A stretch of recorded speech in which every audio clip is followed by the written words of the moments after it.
स्वागत है आपका अथर्व क्लासेस पर।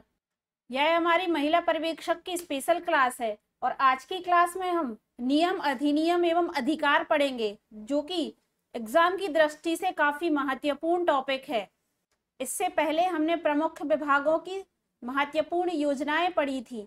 अगर आपने वह नहीं देखी है तो चैनल पर जाकर जरूर देखें।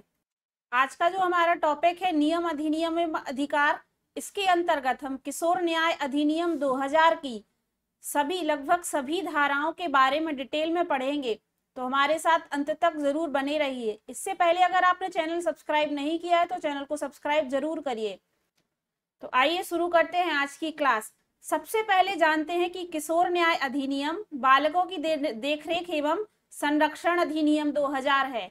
तो किशोर न्याय, जो कि बालकों की देखभाल एवं संरक्षण है, अधिनियम 2000 भारत में किशोर न्याय के लिए प्राथमिक कानून ढांचा है। यह अधिनियम किशोर अपराध की रोकथाम और उपचार के लिए एक विशेष दृष्टिकोण प्रदान करता है और किशोर न्याय प्रणाली के दायरे में बच्चों की सुरक्षा, उपचार और पुनर्वास के लिए एक रूपरेखा प्रदान करता है।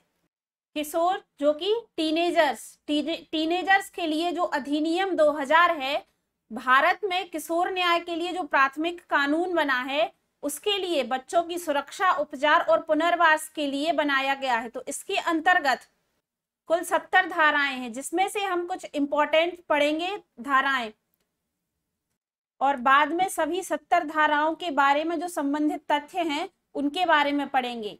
साथ ही इसमें जो भारत सरकार ने अधिसूचना जारी कर नवीन किशोर न्याय, जो बालकों की देखरेख और संरक्षण अधिनियम है 2015 को 15 जनवरी 2016 से पूरे देश में प्रभावी किया। इसमें धाराएं एवं 10 अध्यायों में विभाजित किया। तो साथ में ये भी याद रखिए कि जो अधिनियम 2015 है उसको 15 जनवरी 2016 से पूरे देश में प्रभावी किया, जिसमें धाराओं के साथ 10 अध्यायों में विभाजित किया गया है।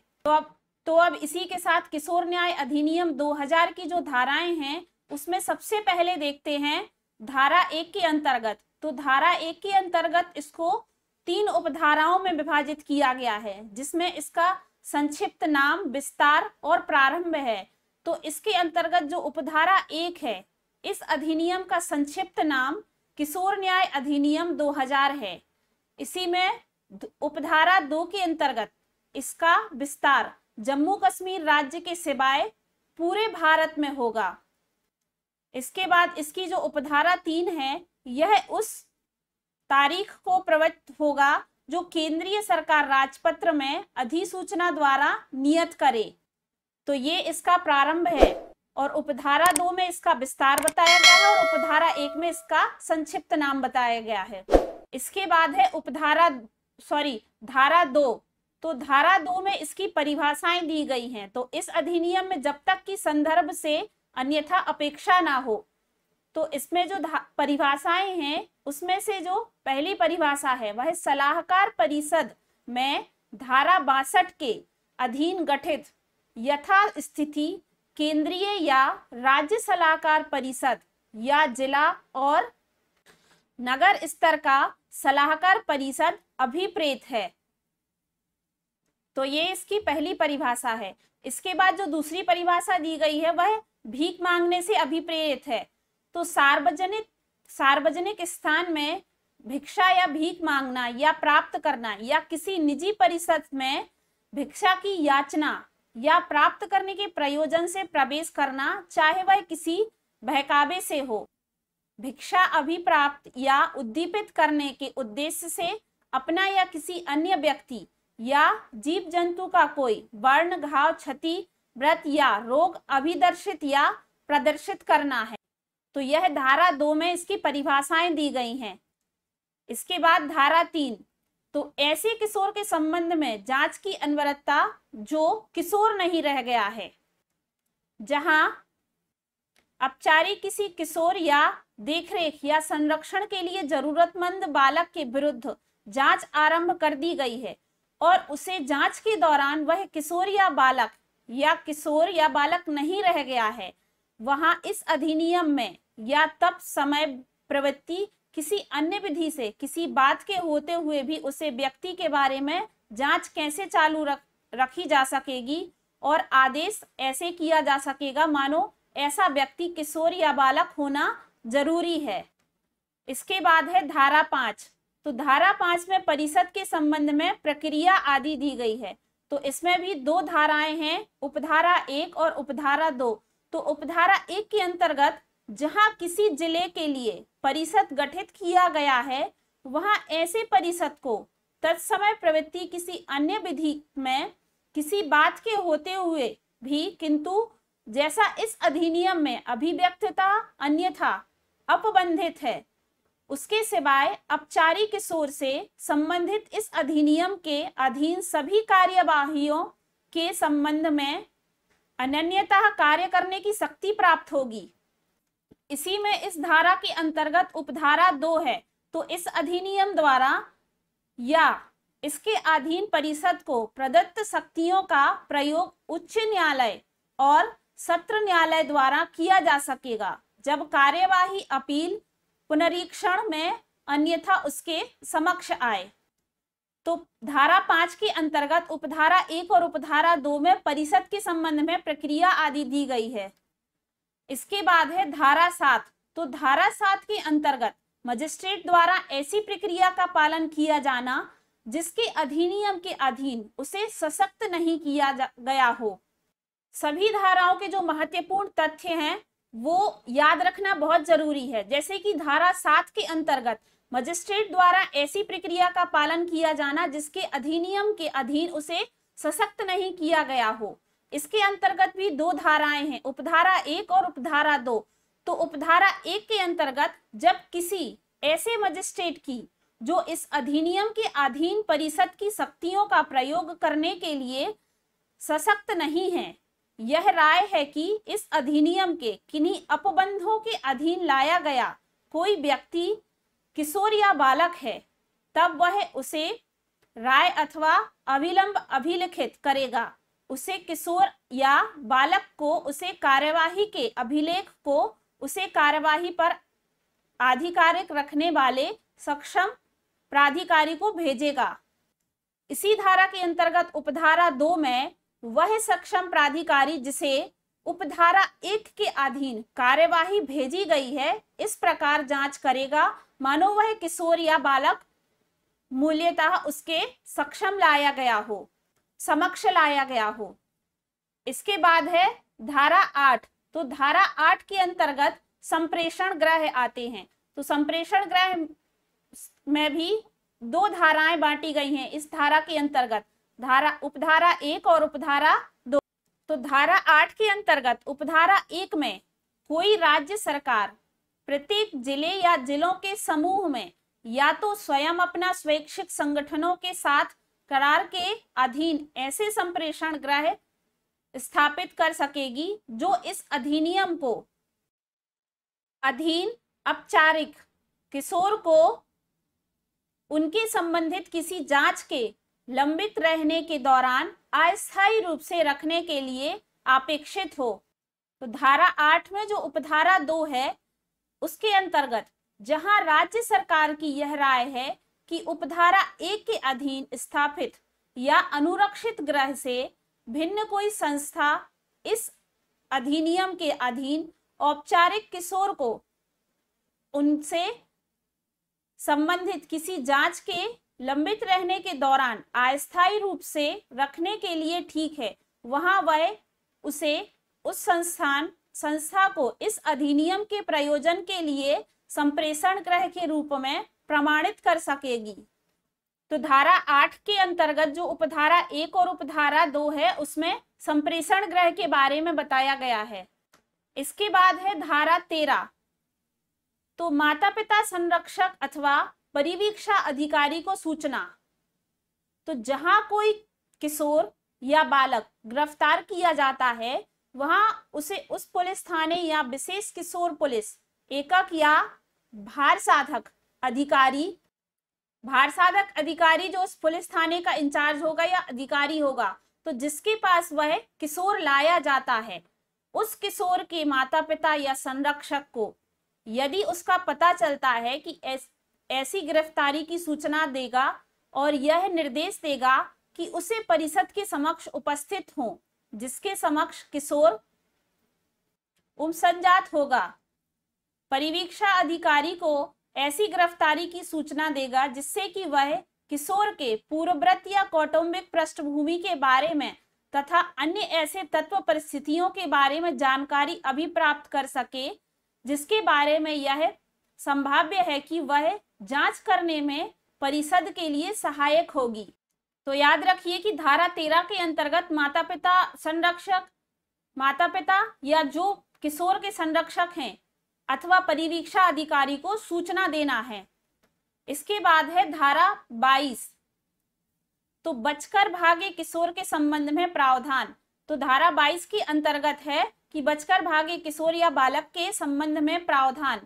तो तत्समय प्रवृत्ति किसी अन्य विधि में इसके प्रतिकूल किसी बात के होते हुए भी कोई पुलिस अधिकारी विधि का उल्लंघन करने वाले ऐसे किशोर का बिना वारंट के प्रभाव ले सकेगा जो विशेष गृह या संप्रेषण गृह है या किसी ऐसे व्यक्ति की देखरेख से भाग निकला है जिसके अधीन वह अधिनियम के अधीन रखा गया था और उसे यथास्थिति उसे विशेष गृह या संप्रेषण गृह या उस व्यक्ति को वापस किया जाएगा और उसे किशोर के विरुद्ध ऐसे भाग निकलने के कारण कोई कार्यवाही सुनिश्चित नहीं की जाएगी, किंतु विशेष गृह या संप्रेषण गृह या वह व्यक्ति जिसे परिषद को सूचना देने के पश्चात जिसने किशोर के संबंध में आदेश पारित किया था, किशोर के संबंध में ऐसे कदम उठा सकेगा जो इस अधिनियम के अधीन आवश्यक प्रतीत हो। तो यह धारा 22 के अंतर्गत आएगा कि बचकर भागने वाले बालक या किशोर के संबंध में प्रावधान क्या है। इसके बाद है धारा 23। तो धारा 23 के अंतर्गत किशोर अथवा बालक के प्रति क्रूरता हेतु दंड।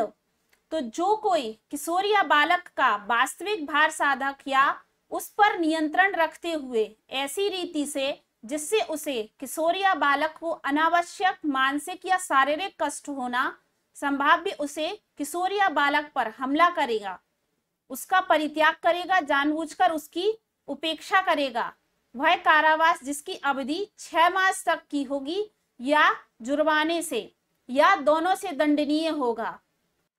इसके बाद है धारा 25। तो धारा 25 के अंतर्गत किशोर या बालक को मदिरापान कराने, स्वाभाविक औषधि या मनः प्रभावी पदार्थ लेने के लिए शास्त्रित। तो किशोर जो मदिरापान कराने के संबंध में है, तो जो कोई संभाव्य रूप से अर्हित चिकित्सक व्यवसायी के आदेश या बीमारी से अन्यथा किसी किशोर या बालक को लोक स्थान से कोई मदिरा लिकर या कोई स्नापक औषधि या मनः प्रभावी पदार्थ देगा या दिलवाएगा, वह कारावास से जिसकी अवधि 3 वर्ष की हो सकेगी और जुर्माने से दंडनीय होगा। तो यह धारा 25 के अंतर्गत आएगा कि किशोर या बालक को कोई मदिरापान कराने के लिए प्रेरित करेगा तो उसके लिए इसकी अवधि 3 वर्ष होगी और उसी के साथ जुर्माना दंडनीय होगा। इसके बाद है धारा 28। तो धारा 28 के अंतर्गत वैकल्पिक दंड होगा। तो जहां कोई कार्य या लोक ऐसा अपराध गठित करता है जो इस अधिनियम के अधीन या किसी केंद्र या राज्य अधिनियम के अधीन भी दंडनीय है, वहां तत्समय प्रवृत्ति किसी विधि से में किसी बात के होते हुए भी ऐसे अपराध का दोषी पाया गया, अपराधी ऐसे अधिनियम के अधीन है जो किसी दंड का उपबंध करता है, ऐसे दंड का भाग होगा जो मात्रा से अधिक हो। तो यह धारा 28 के अंतर्गत आएगा वैकल्पिक दंड। इसके बाद है धारा 29। तो धारा 29 के अंतर्गत आएगा बाल कल्याण समिति। तो बाल कल्याण समिति के धारा 29 को 3 उपधाराओं में बांटा गया है, जिसमें उपधारा 1 के अंतर्गत राज्य सरकार इस अधिनियम के अधीन देखरेख और संरक्षण के लिए जरूरतमंद बालक के संबंध में एक और अधिक बाल कल्याण समितियों का, ऐसी समितियों को प्रदत्त शक्तियों का प्रयोग और कर्तव्यों का निर्वहन करने के लिए गठन कर सकेगी। तो ये उपधारा 1 के अंतर्गत आएगा। इसके बाद उपधारा 2 के अंतर्गत समिति एक अध्यक्ष और 4 ऐसे अन्य सदस्यों से मिलकर बनेगी, जिसे नियुक्त करना राज्य सरकार ठीक समझे, और उनमें कम से कम एक महिला होगी और दूसरा अन्य बालकों से संबंधित विषयों का विशेषज्ञ होगा। इसके बाद है उपधारा 3। तो इसके अंतर्गत अध्यक्ष और सदस्यों की अर्हताएं और पद विधि जिसके लिए उसे नियुक्त किया जाए ऐसी होगी जो विहित की जाए। तो ये धारा 29 के अंतर्गत बाल कल्याण समिति के लिए उपधारा 3 है, उपधारा 1, उपधारा 2 और उपधारा 3। तो उपधारा 1 के अंतर्गत राज्य सरकार इस अधिनियम के अधीन जो देखरेख या जरूरतमंद बालक हैं उनके लिए एक समिति गठित कर सकेगी, और उपधारा 2 के अंतर्गत जो समिति है उसके अंतर्गत एक अध्यक्ष और 4 अन्य सदस्य मिलकर बनेगी, जिसे नियुक्त करना राज्य सरकार ठीक समझे। और इसके साथ ही उपधारा 2 में कहा गया है कि कम से कम एक महिला का होना जरूरी है, और उपधारा 3 के अंतर्गत अध्यक्ष और सदस्यों के लिए अर्हताएं और पदविधि जिसके लिए उसे नियुक्त किया जाए। इसके बाद है धारा 31। तो धारा 31 के अंतर्गत समिति की शक्ति होगी, जिसमें भी 2 उपधाराओं में बांटा गया है धारा 31 को। तो इसमें उपधारा 1 में समिति का बालकों की देखरेख, संरक्षण, उपचार, विकास और पुनर्वास के मामले का निपटारा करने तथा साथ ही साथ उनकी मूलभूत आवश्यकताओं और मानव अधिकार के संरक्षण के लिए अपबंधन करने का अंतिम प्राधिकार होगा।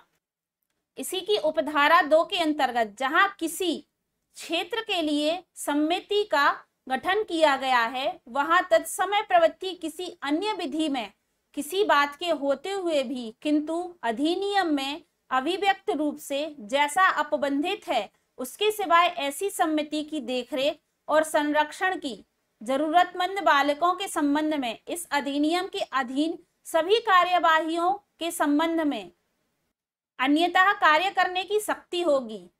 तो ये धारा 31 के अंतर्गत उपधारा 1 और 2 के अंतर्गत समिति की शक्ति का वर्णन किया गया है।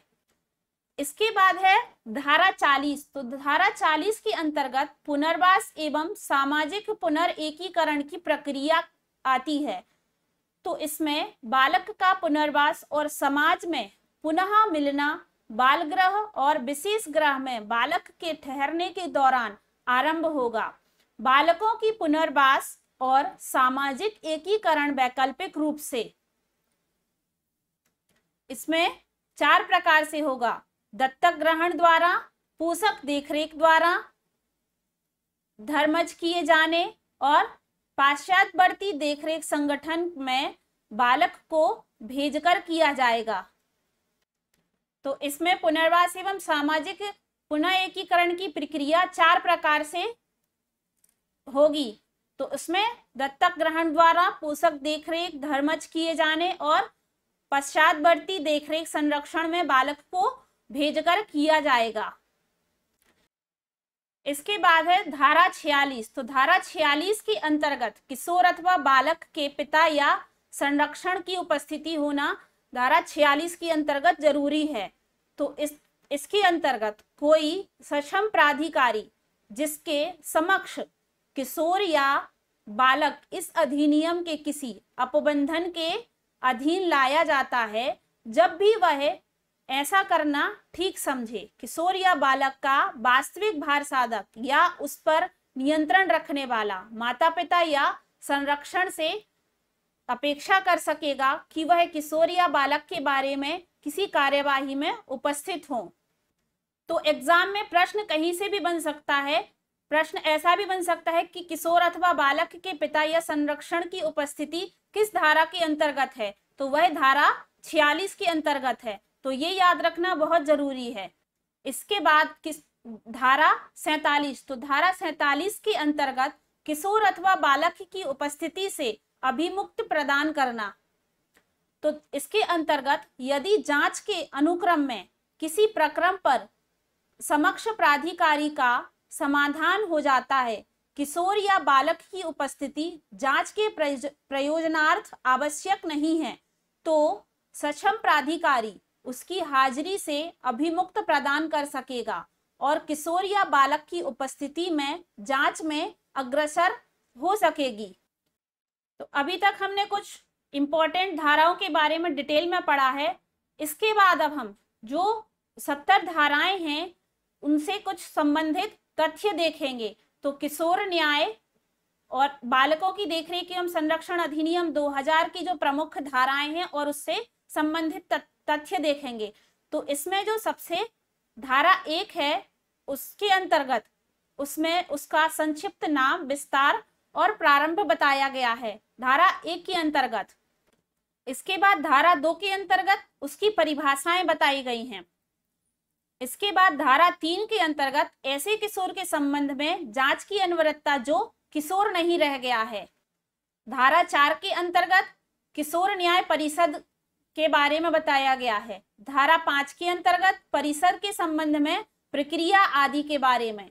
धारा 6 के अंतर्गत किशोर न्याय परिषद की शक्तियां दी गई हैं। धारा 7 के अंतर्गत मजिस्ट्रेट द्वारा ऐसी प्रक्रिया का पालन किया जाना जिसके अधिनियम के अधीन उसे सशक्त किया गया हो। इसके बाद धारा 8 के अंतर्गत संप्रेषण गृह के बारे में बताया है। धारा 9 के अंतर्गत विशेष गृह के बारे में। धारा 10 के अंतर्गत औपचारिक किशोर की गिरफ्तारी दी गई है।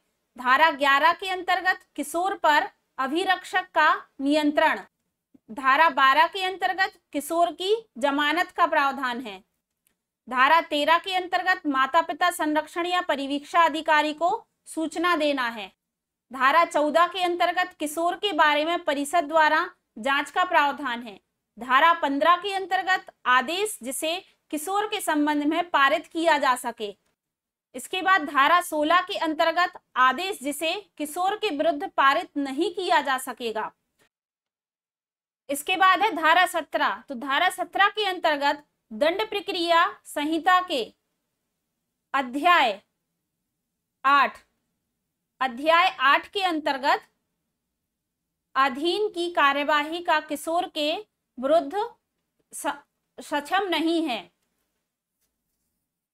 इसके बाद है धारा 18। तो धारा 18 के अंतर्गत किशोर तथा व्यक्ति जो किशोर नहीं है की संयुक्त कार्यवाही नहीं। धारा 19 के अंतर्गत दोष सिद्ध से संबंधित अनिवार्यताओं का अपसारण है। धारा 20 के अंतर्गत लंबित बातों के संबंध में विशेष प्रावधान है। धारा 22 के अंतर्गत बचकर भागे किशोर के संबंध में प्रावधान बताया गया है। धारा 23 के अंतर्गत किशोर अथवा बालक के प्रति क्रूरता हेतु दंड का प्रावधान है। धारा 24 के अंतर्गत भिक्षावृत्ति हेतु किशोर अथवा बालक का नियोजन बताया है। धारा 25 के अंतर्गत किशोर अथवा बालक को मदिरापान कराने, स्वापक औषधि अथवा मना प्रभावी पदार्थ देने की सशक्ति। धारा 26 के अंतर्गत किशोर अथवा बालक कर्मचारी का शोषण। धारा 27 के अंतर्गत विशेष अपराध और धारा 28 के अंतर्गत वैकल्पिक दंड बताया है। धारा 29 के अंतर्गत बाल कल्याण समिति के बारे में बताया है। धारा 30 के अंतर्गत समिति के संबंध में प्रक्रिया आदि के बारे में है। धारा 31 के अंतर्गत समिति की शक्तियों के बारे में बताया है। धारा 32 के अंतर्गत समिति के समक्ष पेश किया जाना और धारा 33 के अंतर्गत उसकी जांच करना है। धारा 34 के अंतर्गत बाल गृह है। धारा 35 के अंतर्गत निरीक्षण है और धारा 36 के अंतर्गत सामाजिक संपरीक्षा है। धारा 37 के अंतर्गत आश्रम गृह है। धारा 38 के अंतर्गत अंतरण है। धारा 39 के अंतर्गत प्रत्यावर्तन है। धारा 40 के अंतर्गत पुनर्वास एवं सामाजिक पुनर्एकीकरण की प्रक्रिया के बारे में है। धारा 41 के अंतर्गत दत्तक ग्रहण और धारा 42 के अंतर्गत छात्रीय देखरेख है। धारा 43 के अंतर्गत धर्मस्थता है और धारा 44 के अंतर्गत पाश्चात्यवर्ती देखरेख संगठन है। धारा 45 के अंतर्गत संपर्क तथा समन्वय है। धारा 46 के अंतर्गत किशोर अथवा बालक के पिता या संरक्षण की उपस्थिति है। इसके बाद धारा 47 के अंतर्गत किशोर अथवा बालक की उपस्थिति से अभिमुक्त प्रदान करना है। इसके बाद धारा 48 के अंतर्गत खतरनाक रोग से पीड़ित किशोर अथवा बालक को अनुमोदित स्थान पर सुपुर्द करना तथा उसकी भावी व्यवस्था करना। धारा 49 के अंतर्गत है आयु की उपधारणा और अवधारण। धारा 50 के अंतर्गत किशोर अथवा बालक को आधिकारिकता से बाहर भेजना है। धारा 51 के अंतर्गत रिपोर्टों का गोपनीय समझ जाना। धारा 52 के अंतर्गत अपीलें हैं और धारा 53 के अंतर्गत पुनरीक्षण है। धारा 54 के अंतर्गत जांच, अपील तथा पुनरीक्षण संबंधी कार्यवाहियों में प्रक्रिया है। धारा 55 के अंतर्गत आदेशों को संशोधित करने की शक्ति है। धारा 56 के अंतर्गत किशोर या बालक को उन्मोचित तथा स्थानांतरित करने की सक्षम प्राधिकारी की शक्ति है। धारा 59 के अंतर्गत स्थानांतरण पर किशोर अथवा बालक की मुक्ति अथवा अनुपस्थिति के बारे में है। धारा 60 के अंतर्गत माता पिता द्वारा अभिदाय के बारे में है और धारा 61 के अंतर्गत निधि और धारा 62 के अंतर्गत केंद्रीय, राज्य, जिला तथा नगर सलाहकार परिषद के बारे में। धारा 63 के अंतर्गत विशेष किशोर पुलिस इकाई के बारे में। धारा 64 के अंतर्गत इस अधिनियम के प्रारंभ के समय दंडादेश भोग रहा अपचारी किशोर है। धारा 65 के अंतर्गत बंध पत्रों के संबंध में प्रक्रिया के बारे में है। धारा 66 के अंतर्गत शक्तियों का प्रत्यायन है। धारा 67 में सद्भावना से की गई कार्यवाही का संरक्षण है और धारा 68 के अंतर्गत नियम बनाने की शक्ति के बारे में है। धारा 69 के अंतर्गत निरसन तथा व्यायवृत्तियों के बारे में है और धारा 70 के अंतर्गत कठिनाइयों के उपसारण की शक्तियों के बारे में है। तो ये सभी 70 धाराएं जिनके हमने महत्वपूर्ण तथ्य देखे, जो कि किशोर न्याय अधिनियम 2000 के अंतर्गत आती हैं, जिसमें बाल देखभाल और इसकी संरक्षण के बारे में बताया गया है। तो आज की क्लास यहीं पर समाप्त करते हैं। आशा करते हैं आज की क्लास आपको पसंद आई होगी। इसके बाद की क्लास आपके लिए काफी महत्वपूर्ण है, जिसमें हम शिक्षा का अधिकार अधिनियम पढ़ेंगे और उसकी डिटेल में समझेंगे उसे। तो हमारे साथ जरूर बने रहिए। अगर आपने अभी तक चैनल सब्सक्राइब नहीं किया तो चैनल को सब्सक्राइब जरूर करें, बेल आइकन जरूर प्रेस करें ताकि आने वाली वीडियो का नोटिफिकेशन आप तक पहुंच सके। और कमेंट करके जरूर बताएं कि आज की वीडियो कैसी लगी है। जल्दी फिर मिलते हैं। धन्यवाद।